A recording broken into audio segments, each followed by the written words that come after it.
And thank you everyone for joining this afternoon. I'm going to talk about my use of FeedbackFruits in a large first year unit that I coordinate at QUT called Impact Lab. Before we begin, I acknowledge the traditional owners, the Barramuttagal people of the Darug Nation as the First Nations owners of the place where we are now, but I also acknowledge the Turrbal and the Yagara as the First Nations owners of the lands upon which I work and live. So I will take you through the setup of the Impact Lab unit, including the range of FeedbackFruits that are deployed in the unit, and then talk a bit more about the use of the group member evaluation tool, which I use for accountability in a team project that we do, but also as the generator of material that students can then reflect on in their final individual assessment. So in our Bachelor of Design at QUT, we have 4 impact labs, which are sort of placed across the 3 years of the degree. I take the first one, Impact Lab Place, but the labs are variously themed over the course. Impact Lab 2 is about people, or has a focus on people and social design. And Impact Lab Planet has a focus on sustainability and the Sustainable Development Guides, and Impact Lab 4 Purpose comes back to the getting students ready for graduating and thinking about their identity as they start to step into professional practice. Is this an architecture degree? It is a Bachelor of Design, so there are 7 design majors in the course. So the impact labs are taken by all 7 majors. Then there are foundation units that are sort of divided by like majors. So there's foundation units that are more focused on the spatial disciplines like architecture, interior and landscape architecture, and then the experiential disciplines like BizCom, fashion, interaction and industrial design. We actually won the Global Award in the Reimagine Education Awards last year for that curriculum initiative. So the first lab has the theme of place, but it is interpreted in 2 ways, this sort of theme. So because it's a first semester unit, it's also an opportunity, because all of the students are together in all of the majors, it's an opportunity to just get them kind of knowing each other. There's sort of implicit social dimension to the unit. Its precursor unit was a unit called Introducing Design in the old course, and students used to go away on a camp in that kind of context.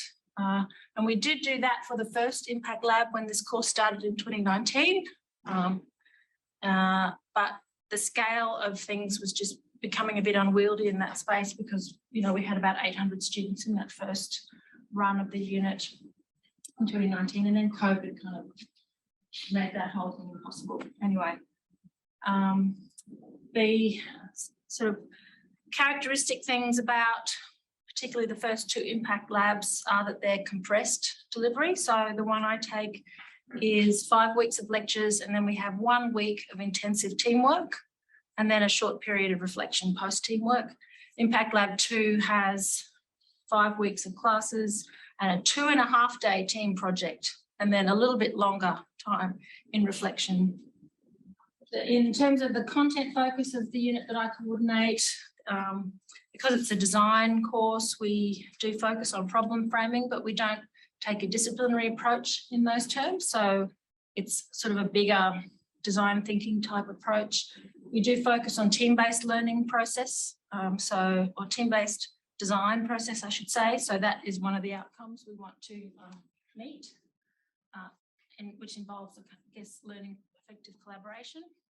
The challenge that we do in week 6 in the design intensive is place themed and is real world, and if possible, we partner with external partners. We've partnered with council and local arts organisations. The second Impact Lab actually opens up that space of partnership a lot wider, and students stream into different projects, but the students here are basically working to the same brief.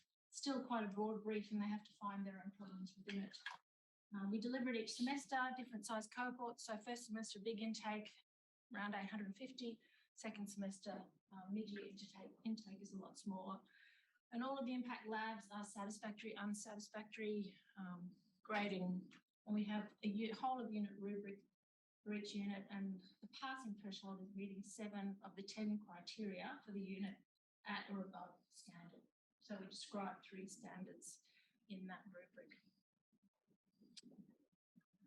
So students from 7 design disciplines are in the unit, and we also have double degrees with the Bachelor of Design. So there's also students beginning law, engineering, science degrees, business degrees in this context as well. This is sort of like gathering up all the things that I cover in the first impact lab. So there's a kind of, we work through the theme of place, but we're also introducing the importance of empathy in the design process, and not just for each other, but also for sort of more than human beings. So we kind of look at ecocentric design processes. So that's kind of like the material to play in for the students, but we're also teaching stuff about bias, conflict, self-awareness in design, but also when working with each other, a bit about reflection and team ideation processes. So this is how basically the unit is organised. So we have these 5 weeks of workshops, 2-hour workshops. There's self-paced, there's a lecture and a workshop, I should say, and then there's kind of self-paced content that they can engage with, and we use FeedbackFruits for that. There's students document their engagement in a journal that we have formatively reviewed in week 4, and there's a peer assessment and a teacher assessment. That's not a compulsory submission, it's just an opportunity for feedback. Then we go into the design intensive in week 6. So that's done and assessed in that week period. So it's kind of run like a design sprint. It's very structured, it's very supervised. One tutor works with maybe about 8 teams through the week.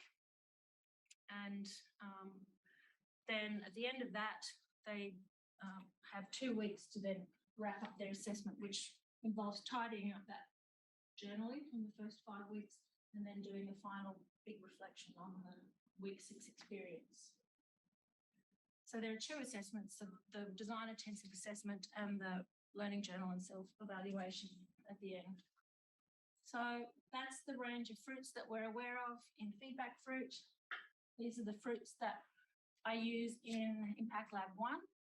So peer review, group member evaluation, assignment review, interactive document, and interactive video.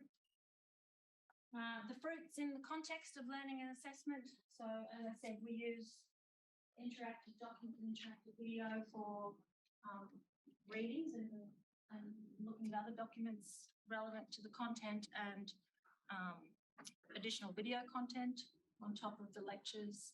When I first started using FeedbackFruits in semester 1, 2020, I put everything through it. I put all the lecture recordings, workshop recordings, just because we were in that kind of COVID time, and it was just a way to kind of keep track of student engagement.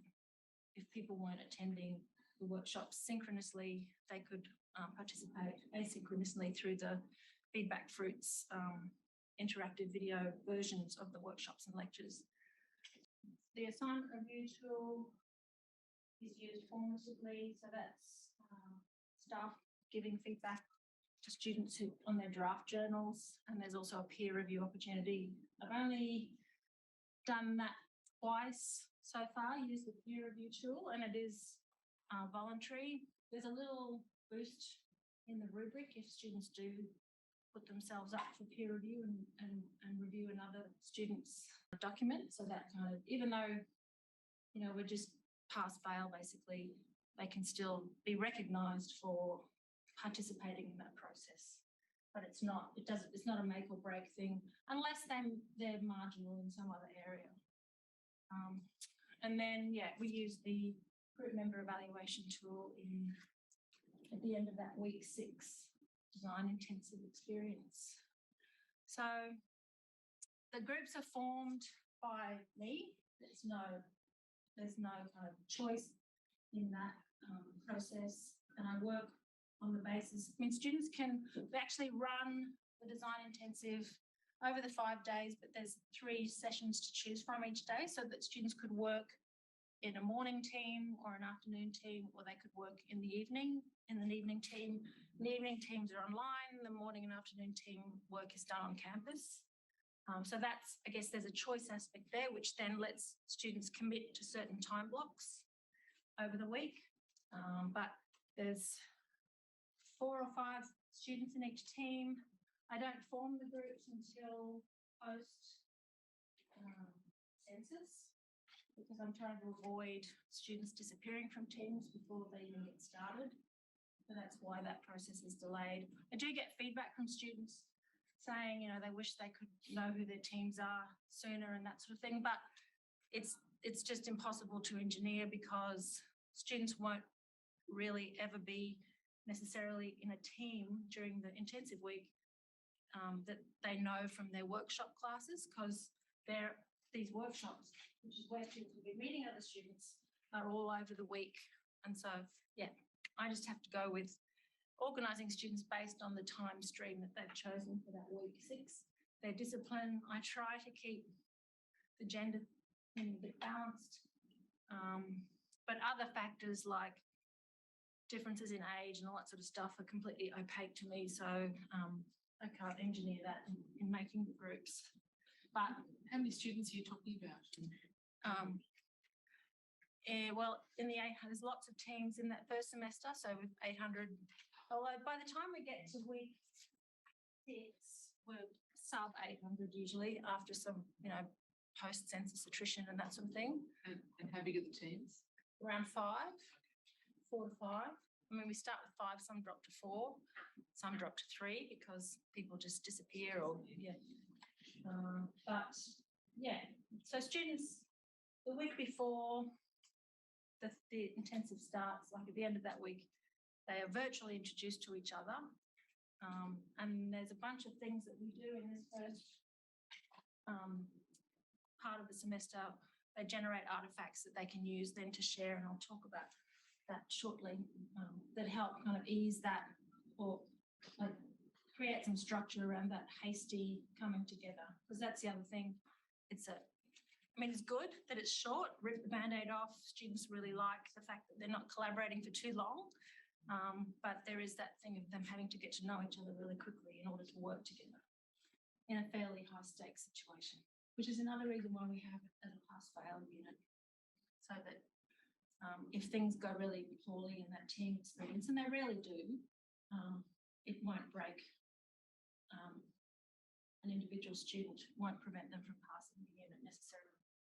So the interactive documents, as I said, we use for reading. This is all formative use, similar to how Jess characterised her use of the document. I use it to explain concepts, get students to discuss issues, ask them questions.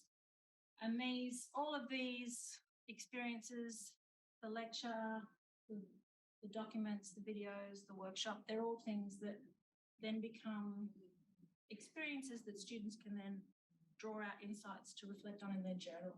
So in their journals, they're not writing up the whole week. They're just looking for moments of insight and then kind of characterising and unpacking those.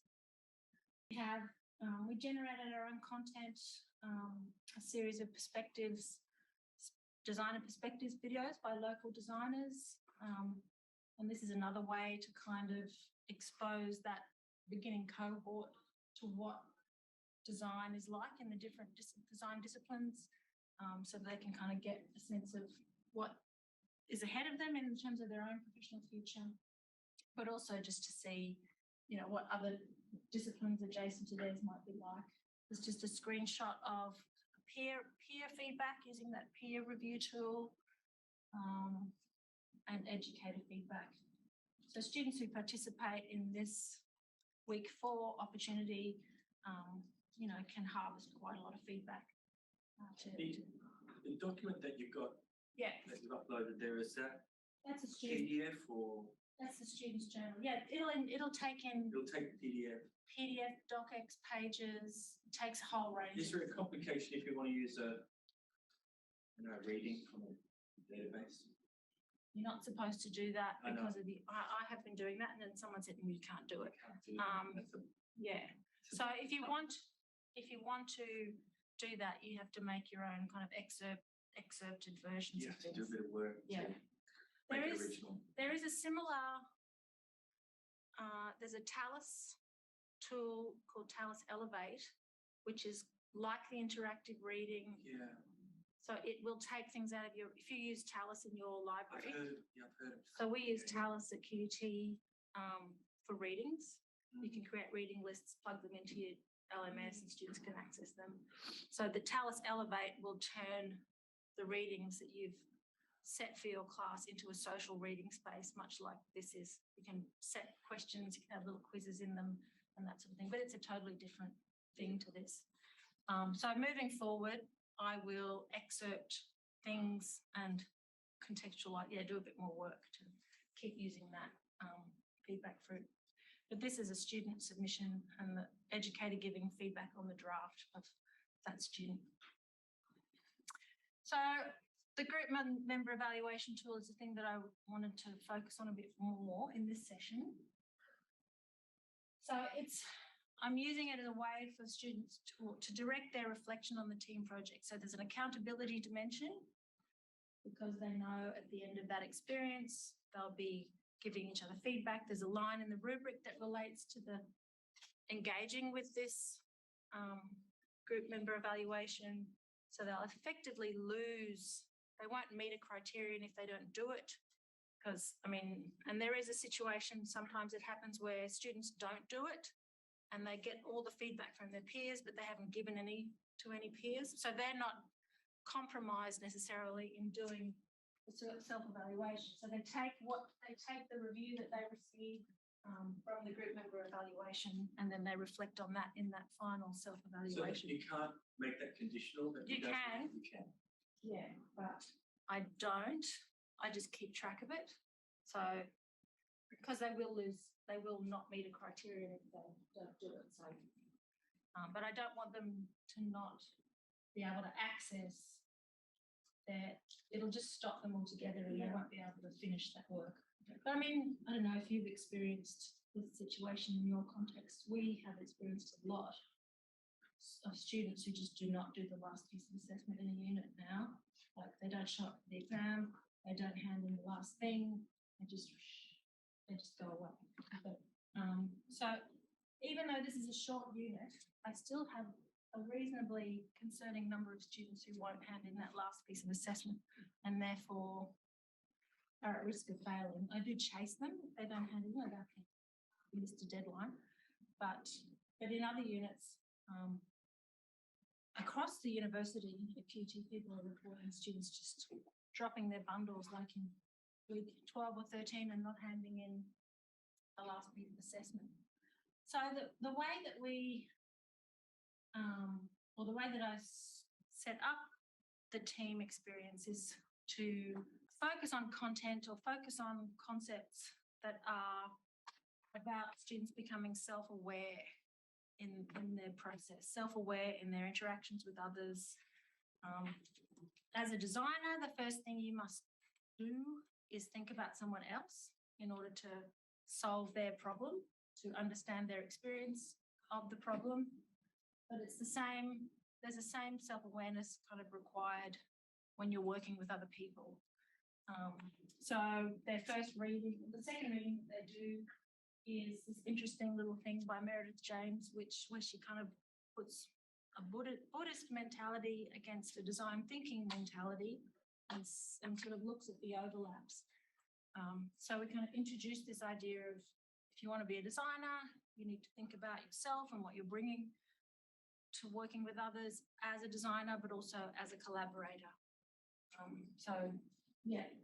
With empathy as the kind of hook word, because that's the word that typically starts off most processes. There's usually something around researching the problem that involves thinking about other people in an empathetic way. We also do this little activity in week 2. We kind of use it as a kind of week 2 icebreaker, I guess. I mean, they've already sort of met people in week 1, but by week 2, you have more people in the classes typically. But it's an idea called the Manual of Me. So it's essentially like a summary user manual for yourself. So you have to think about yourself. You think about how you like to work, when you like to study, how you like to receive feedback, what's your preferred communication style, what might be going on for you outside of study that could impact on how you are in class or that sort of thing, how you think others think of you, those sorts of things. It's a borrowed idea. There's a couple of templated versions out there on the interweb. I think there's a link somewhere on my slides a bit later on. But yeah, students kind of get into this because they get to think about themselves and then they get to kind of take some ownership about that. And then they can use this. They're asked to refine this over the weeks leading up to the intensive. And then they kind of use that as one of their meet and greet tools. They bring all their manuals of me together and they start to plan how they're going to work together as a group. It's quite good for letting students talk about their neurodiversity or other issues that they might be experiencing, if they're comfortable to do that, and we do encourage that. And yeah, so that is sort of one of the precursor activities that we do. That's how it kind of comes together when they first meet. This is in a collaboration space. We now use Miro or some other kind of online collaboration space. Since COVID came along, we kind of we had to work out quickly how we had to capture students or enable that collaboration remotely for teams. Is that Manual of Me your idea? No, I got it. It's out there somewhere. There's a link. I can't remember if there's a link somewhere. There was a link in the slides, but there's a couple of versions of it. But yeah, if you just Google Manual of Me, it's a real, and the students really like it as a thing. So they completed early in the semester, keep working on it in preparation for meeting teammates in week 5. And yeah, it's an icebreaker. So they set these things out together in their Miro board, becomes a reference point. They can remind each other, or they can, if something's going awry, that they can go and check. Like if someone goes AWOL, they can check and see if there's a reference on that student's Manual of Me that might indicate what might be going on. I mean, obviously we're encouraging students to be transparent in their communications with each other, but you know, their first years. And then we just have a very simple in-out contract that they derive from their first meetings, which they can, it's a sort of flexible thing that they can adjust throughout the week, but simple statements of what is and isn't acceptable within the team during the week. So all the things they want to see in each other as they work together in, and then the things they don't want to see out. So here we have things like good vibes only in, bad vibes out. So, you know, the students can, it's a less formal way of contracting.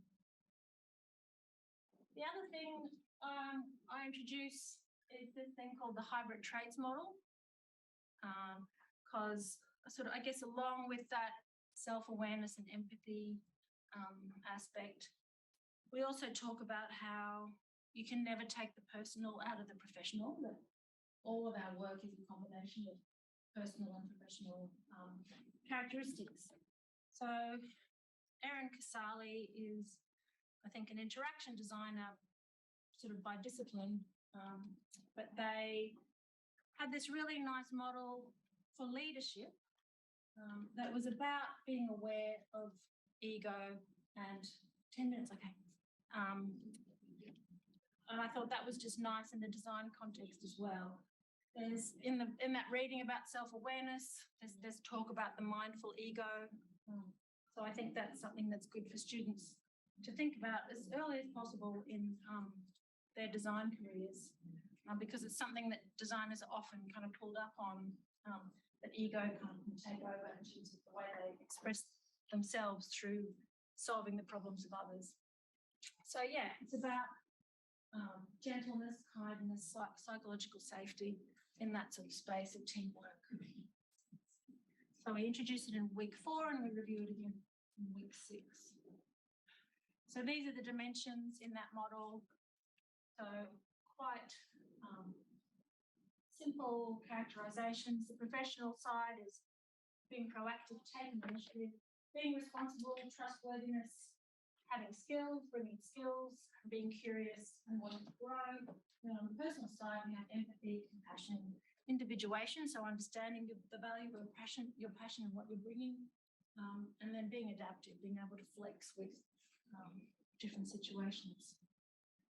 So in that group member evaluation, these are the things from that model that we use as reference points when they're giving feedback to each other. So they're thinking about about themselves and their teammates, how much initiative they took, how responsible they were they mindful and empathetic towards others, were they compassionate. I give them a guiding rubric for that group member evaluation, give them tips for feedback. This past semester, I added another dimension to the evaluation, which was just about quality, like whether or not students thought they had a sense of being attentive to quality in terms of the team output. And then this is just a snapshot of last semester's overview of the group member evaluation. So at a glance, you can see the balance of responses. So you can see, there's a lack of participation, but, the majority is skewed towards that kind of more positive end of the scale. I did use, up until this semester, I had both the scaled responses and also open text responses available to students. And I've always felt like I'm not quite managing the open text side of things, particularly in the extremely large version. And so this is an example from one student's self-evaluation from semester 2, 2020. So here she's pulled out sort of heartwarming feedback from her teammates, represented how it made her feel. And then she's pulled out the suggestions. So it's kind of students are giving compliments or suggestions to each other as they give their feedback. And this student was kind of, she had self-assessed herself the same way. Like she knew that she'd dropped the ball in a couple of areas. But that led her to find a resource that helped her interpret her experience. So that was, positive, but I still think there was something there that was kind of undermining of her confidence and that sort of thing. And I feel like there's always students that are getting some kind of, who might be getting some kind of burn or something like that in amongst all of that feedback that they may be overly sensitive to. So just some points, I guess, that not that we have a lot of time now to discuss. I find it useful to identify outliers and co-conflict in teams. Like you can quickly pinpoint where things have kind of maybe gone wrong in a team. It does not happen that often because the students are very closely managed by their tutors over the week. But when it does happen, it's typically between, it's typically to do with tension between the generations. And in fact, in the open text responses, the worst case of that I have experienced is a mature age student, like just serving it up to, like a 19-year-old or an 18-year-old. And you think you should know better, why are you doing this? But yeah, so there has been a time where I've had to kind of take away from it. I had to work out with FeedbackFruits how I can do that so that it's not, and that kind of unsettles me with the open side of things. So one of the things I've asked FeedbackFruits is if there was some kind of machine learning thing that would pull students up as they started to write certain things. But it's anonymous or non-anonymous? This is anonymous, and I wonder if it had been non-anonymous, if that would have changed it as well. So this is anonymous, yeah. It's no perfect. I don't think there's a perfect solution. No, I found it's really anonymous better than non-anonymous, but Yeah. If you're non-anonymous, they just say nice things. Yeah. The neurodiversity thing sometimes can become an issue with the open text response as well, in terms of how students interpret their feedback.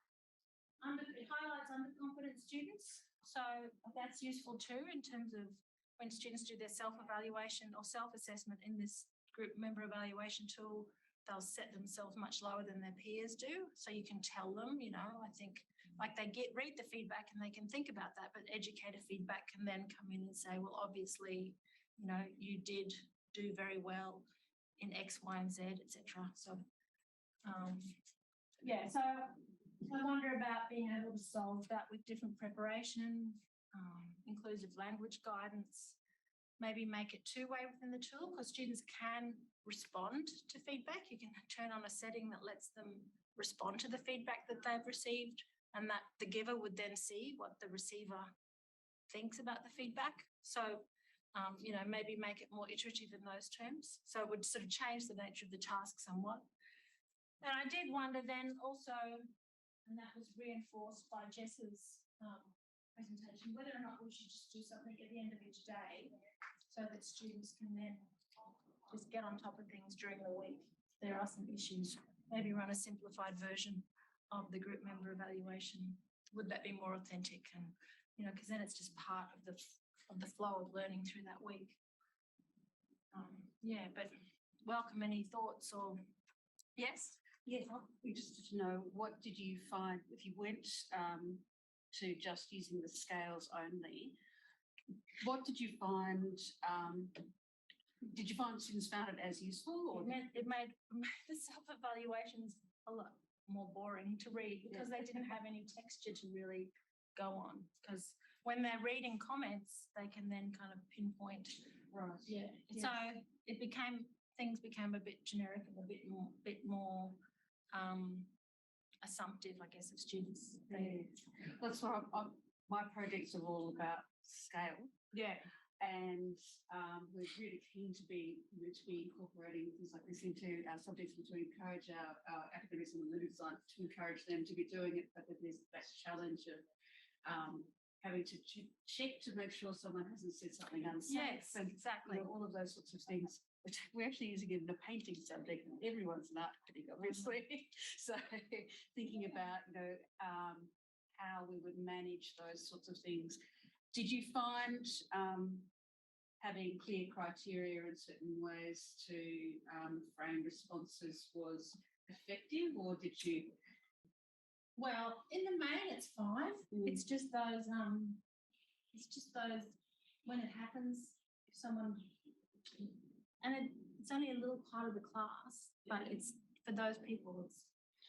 So every semester, there's been something. When I had the open text responses, the first time I used it, they could write on anything, each criterion, and then a general field, so there was more text. And then I cut it down to just one sort of thing at the end of the, as an overall comment.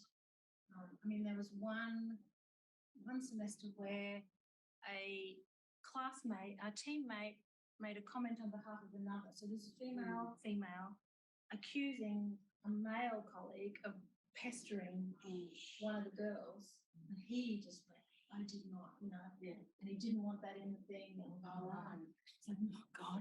Is there a way to kind of scan all responses together so that you could at least perhaps have a tutor coming in and going? Yeah, I would have to do that. Someone would have to, but there's a sort of, I need the immediacy because of the shortness of the unit. I need them to be able to do the survey, get the results within a couple of days, and off they go doing that last piece of work. Yeah, so we've got a 5-day intensive, which we're trying to do. So it's well, that's really exactly critical. The same thing. Yeah. So that's why I asked FeedbackFruits if they could implement something with words, like a key list of keywords that you could put in that people would be flagged if they use them and told to think about how to write this differently, sort of thing. Where we have that in our student evaluation at QUT, we have this huge screening process of pulling out comments and checking them for safety and whatever, risk of harm, etc. But I remember using one of those and I couldn't say that my son was going to Diego's party because it had dye in it. Oh. So sometimes, Yeah. sometimes they're a bit complicated. Yeah. But I actually just that last one at the bottom Yeah. about the idea of rating over days, just as an anecdote from a group at Monash that I worked with, they were doing peer feedback over 10, I think it was over 10 weeks, but they did it every week. And they did find that by the end of group evaluation, by the end of about week 3, people started being very honest. And at first they were, oh, everything was wonderful. Oh, but right. by- And I just became, yeah, once they got into it, Yeah. they actually started it took a bit of testing the water, yeah. but they did sort of, they were more inclined to give an accurate feedback. And Yeah, would that's you give right. the students that feedback? Like, how would it affect the team dynamic for them to receive that feedback in those 5 Yeah. days? Yes. Or would you just look at it at the end and say, Yes. Yeah. Yeah, that's the question. I would have to Absolutely. adjust the work that they're doing, and then I think, well, is it more about them they're learning, working with each other than the thing they produce? Yeah. So anyway, it's We've had those questions too. Are we just using FeedbackFruits because this is what we got a grant and we have to do it? But it's not really helping us with our students' learning. Kind of thing. Yeah. but anyway, or just more training in giving and receiving feedback in in earlier weeks, like maybe something a bit experiential in the workshop where they kind of, well, how would you say to so and so if X, Y, Z happens? What are the words you would use? What, and then make it a bit. Yeah, maybe something leading up to that. Yeah, I It's a think bit- so. I think residential schools are intensive. Usually Yeah. about 5 days, aren't they? So it's Yeah. work quite well for a residential school experience. Yeah. as well. So I mean, That's, gosh, there was one semester where I got an email from the deputy dean because a parent had emailed the vice chancellor to say, why are first year students giving each other feedback in open text mode? Blah, blah, blah. And like the students seemed to be completely oblivious. I mean, must have shown it to their parent. And it was just a bit blunt, right?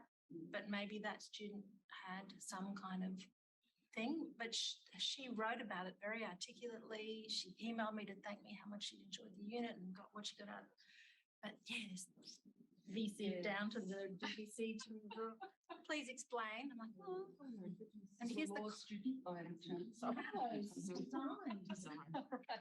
I would notice that you're like you've got quite a range of students, often from design, but some from outside. Well, they're all doing design, but some of them are double degree. Oh, right. So they're doing maybe product design and law because they want to do patent stuff or what have you. But yeah, Were they happy with the satisfactory, non-satisfactory? Did that go down? it's fine in this semester, but because this model persists through 4 of the labs, by the 3rd lab, they're completely over it. Right. They're like, we're working really hard and we're Yeah.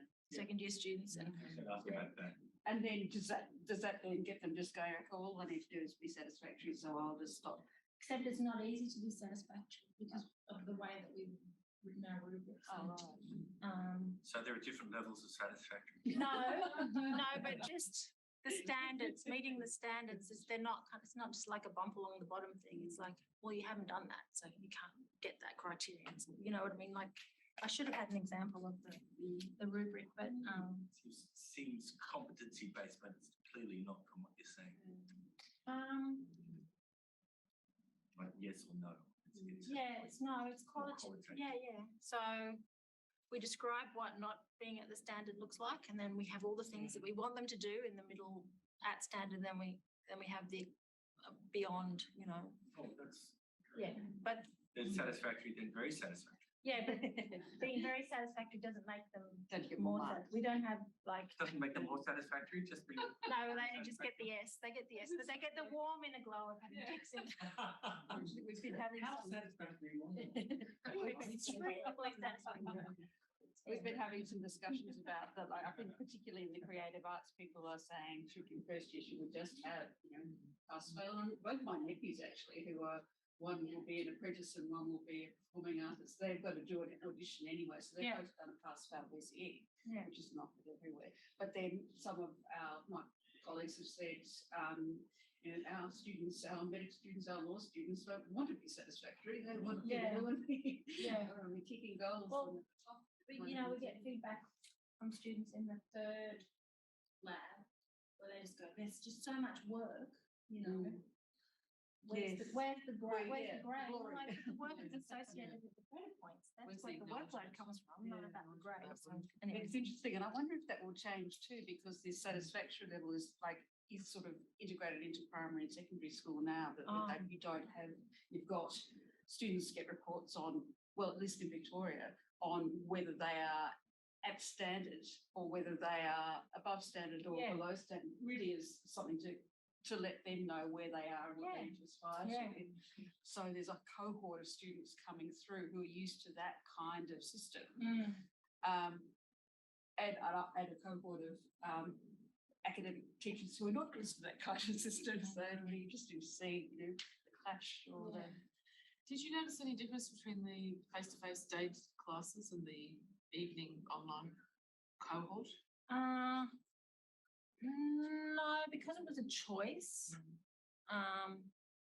Yeah, I mean, the evening cohort maybe were a little bit older and might have been working or, or just not able to attend in the daytime. So the Because for facility, every day of the week, you know. facility of the program, the facility of the group work,